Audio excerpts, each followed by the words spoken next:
Hello everyone, welcome back to ledger leave. तो अपनी last video में मैंने आपको बैंक रिकंसिलिएशन स्टेटमेंट की थ्योरी से रिलेटेड जितना भी पोर्शन था वो सब कवर करवा दिया है। और आज की अपनी इस वीडियो से हमने क्वेश्चन की सीरीज स्टार्ट करनी थी। तो आज मैं आपके लिए एक ऐसा क्वेश्चन लेके आई हूँ और इस तरीके के मेथड से उसको सॉल्व करवाऊंगी कि आप खुद कहोगे कि बैंक रिकंसिलिएशन स्टेटमेंट जितना ईजी चैप्टर कोई हो ही नहीं सकता। ठीक है, तो वीडियो में एंड तक बने रहना और वीडियो को विदाउट एनी पॉज और विदाउट करे पूरा देखना। ठीक है ना, तो चलिए स्टार्ट करते हैं अपने इस क्वेश्चन को। On 31st March 2020, the cash book of Rohit showed a debit balance of rupees 48,000। यानी कि एक कैश बुक है, उसका डेबिट बैलेंस 48,000 है। ठीक है, रोहित की कैश बुक है जिसका डेबिट बैलेंस 48,000 है। मैंने आपको कल की वीडियो में बता दिया था कि अगर किसी ओनर की, बिजनेस ओनर की कैश बुक का डेबिट बैलेंस होता है तो यानी कि वो पॉजिटिव है, यानी कि उसके पास 48,000 रुपए हैं। ठीक है, अब यहाँ पे जो चीज स्टार्टिंग में लिखी होती है ना, हमें उसी के अकॉर्डिंग अपने क्वेश्चन को चलाना होता है। यानी कि हमारा ये स्टार्टिंग हुई है कैश बुक से। ठीक है, अभी ये कैश बुक का क्वेश्चन है, बैंक बुक के भी यानी कि पासबुक के भी क्वेश्चन आएंगे आगे। ठीक है, पहले आज मैं आपको कैश बुक से रिलेटेड करवाऊंगी।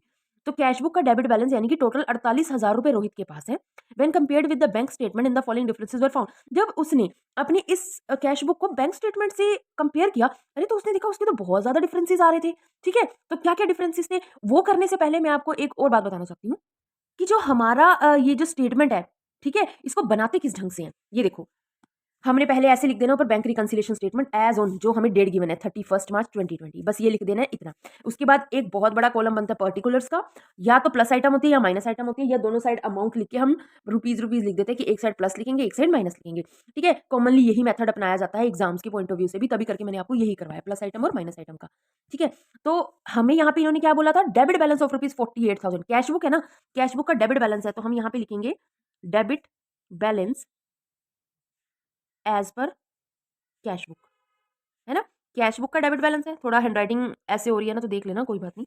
ठीक है, तो ये हो गया 48,000। हमने 48,000 रुपए का डेबिट बैलेंस प्लस की आइटम में लिख दिया क्योंकि ये पैसे हमारे पास हैं। अब देखो एडजस्टमेंट्स देखते हैं क्या क्या है। Cheque of rupees 6,000 and 4,000 were deposited in the bank but not at credited by the bank. अरे 6,000 और 4,000 रुपए के दो चेक थे। ठीक है, हमने क्या करे अपने बैंक में जमा करा दिए। अब हमारी तरफ से तो क्या हुआ, हमने ये दोनों चेक दे दिए, यानी कि हमारे पास बैलेंस बढ़ना चाहिए, है ना, हमारे यहाँ पे बैलेंस बढ़ना चाहिए। अब मैंने ना इसको सॉल्व करने के लिए ना दो ना बॉक्स बनाई है, एक कैश बुक का एक पासबुक का। ठीक है, इससे आप और भी इजी तरीके से समझोगे। देखो 4,000 रुपए और 6,000 रुपए टोटल 10,000 रुपए हो गए। आने चाहिए थे हमारे कैश बुक के हिसाब से, तो हमने बढ़ा दिए, इंक्रीज कर दिए, है ना, कि हाँ हमारे पास पैसा बढ़ गया 10,000 रुपए। और पर क्या हुआ कि जो बैंक था, बैंक में तो कोई चेंजेस ही नहीं हुए, है ना, बैंक ने तो उसको किया ही नहीं कुछ।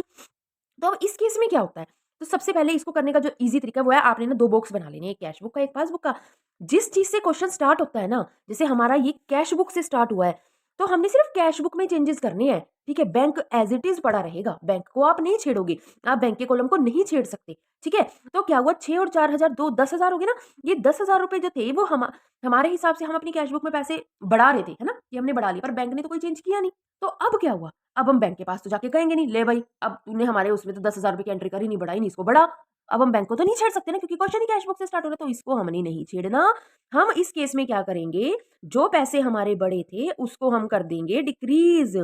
क्या कर देंगे, 6,000 और 4,000 को कर देंगे डिक्रीज। दोबारा से समझो कि जो 10,000 रुपए हमारे खाते में जमा होने चाहिए थे, उसको हम बैंक को तो जाके नहीं कहेंगे कि हमारा 10,000 रुपए जो है वो अब उसमें एंट्री चढ़ा, क्योंकि अभी तक वहां प्रेजेंट नहीं हुआ, हमारा बैंक पे कोई रोक नहीं है। ठीक है ना, तो हमें अपने में ही सुधार करना है, तो हम अपनी कैश बुक को जो पैसे हमने वहां पे जमा करने थे उसी को कम कर देंगे। क्यों, क्योंकि अगर 10,000 रुपए से यहाँ बैलेंस बढ़ रहा है और यहाँ पे तो वो उसी लेवल में है, तो अब हमें इनको दोनों को लेवल में लाने के लिए, बजाय कि उसको बढ़ाने के, इसको बढ़ाना छोड़ो, उसको दोबारा से कर दो माइनस। ठीक है, तो अब हम यहाँ लेस के ऑप्शन में क्या लिखेंगे, हम लिखेंगे cheque were deposited but not yet credited, है ना, कि वो क्रेडिट ही नहीं किया गया, तो यहाँ टोटल 10,000 रुपए हमने माइनस कर दिए। ठीक है ना, तो चलिए नेक्स्ट एडजस्टमेंट पे चलते हैं। अब हमारा नेक्स्ट है अ चेक ऑफ रुपीज 7500 रुपए का चेक था, इशूड इशूड किया गया क्रेडिटर को, was not yet presented for payment.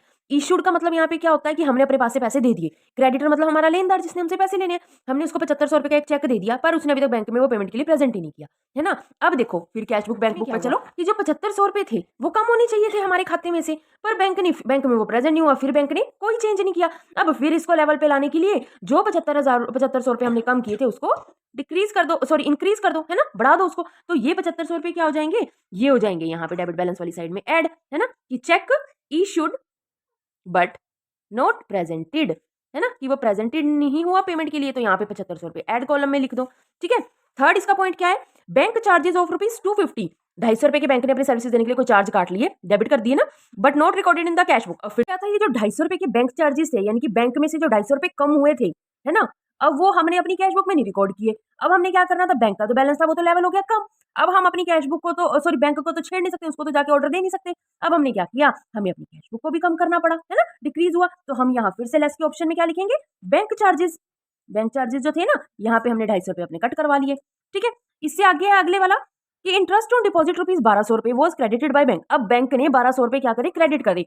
Bank बढ़ गया, है ना, फिर हम बैंक को नहीं छेड़ सकते, तो हम क्या करेंगे, अपने में ही सुधार कर लेंगे, हम अपनी कैश बुक में 1200 रुपए बढ़ा देंगे, है ना। यहाँ हम लिख देंगे इंटरेस्ट क्रेडिटेड, वो हो गए 1200 रुपए। इसके बाद हमारा लास्ट क्या है, a cheque of ₹3000 deposited by Rohit was dishonoured. 3000 रुपए का चेक जो है, जो रोहित ने डिपॉजिट करवाया था, वो डिसऑनर हो गया, वापसी आ गया उसके पास, but no entry was made in the cash book, पर कैश बुक में कोई एंट्री नहीं हुई, है ना। क्या हुआ, 3000 रुपए, ये सेम पहले वाला केस है, 3000 रुपए जो थे रोहित ने जमा करवाए, है ना, तो बैंक ने क्या करा, बैंक से वापसी आ गया, बैंक ने तो कोई एंट्री करी नहीं, तो हमने तो अपनी कैश बुक में लिख लिया था। अब जब हमने अपनी कैश बुक में लिख लिया था और बैंक को हम छेड़ नहीं सकते, तो अब हमें अपनी कैश बुक में से ही 3000 रुपए को फिर से हटा देना पड़ेगा, है ना। तो फिर लेस के ऑप्शन में चेक डिसऑनर्ड लिख के, ये लिखने में तो कुछ नहीं है कि जो आप है स्टेटमेंट उसके अकॉर्डिंग लिख सकते हो, ठीक है ना, बस प्लस माइनस का आपने ध्यान रखना है यहाँ पे। ठीक है, तो ये टोटल 5 एडजस्टमेंट्स थी जो हमने कर ली। अब देखो, अब इनको प्लस माइनस करो, ये प्लस वाली आइटम्स को प्लस किया तो 56700 आया, और माइनस वाली आइटम्स को प्लस किया तो 13250 आ गया, है ना। तो अब इसमें से जब हमने ये 13250 को माइनस किया, तो हमारा जो टोटल आंसर था वो था 43450, जिसको हम कहाँ लिखते हैं, यहाँ, है ना। 43450 जो था वो हमारा आ गया था आंसर। ठीक है, तो ये तो था तरीका हमारा cash book, as per cash book solve करने का, कि जो चीज हमें स्टार्टिंग में गिवन होती है उसी के अकॉर्डिंग हमने क्वेश्चन को करना है और उसी में चेंजेस करने हैं, हम बैंक को ऑर्डर नहीं दे सकते। तो गाइज, ये तो थी मेरी आज की वीडियो।